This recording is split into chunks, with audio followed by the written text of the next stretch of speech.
Welcome back to One Mind Tracks. That was Mama's Pearl by the Jackson 5. One Mind Tracks is your chance to explore a themed playlist, and we'll talk about some of the facts behind the songs. Every week, Thursday, expect a new playlist.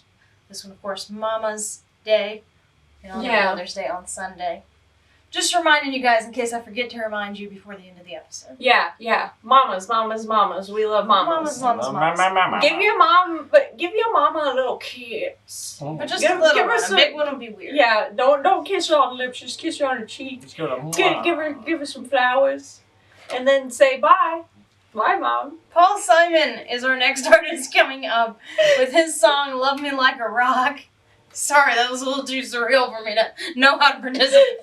Loves Me Like a Rock was a song that he performed. He recorded it in Muscle Shoals with backing vocals from a gospel group, the Dixie Hummingbirds. I was just watching a documentary the other day about Paul Simon and his use of different regional music for his songs, including his visit to South Africa during apartheid to record Graceland, which apparently was very controversial at the time.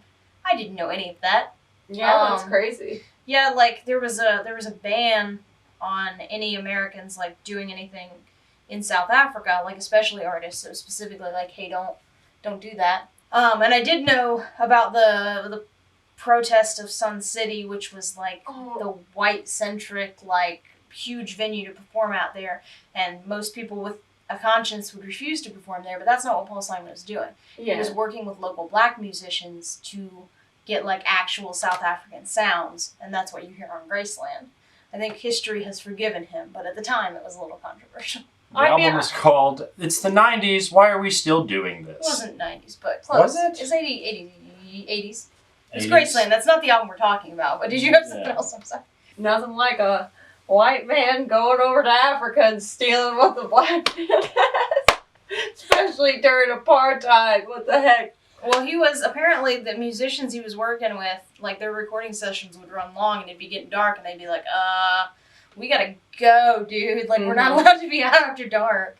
So that was... But, it's still kind of cool. It is, because, for one thing, it's not necessarily the best documented place and time in history. So, get to hear a lot of that on Graceland. Paul Simon, man. Here he is with Loves Me Like a Rock on One Mind Tracks.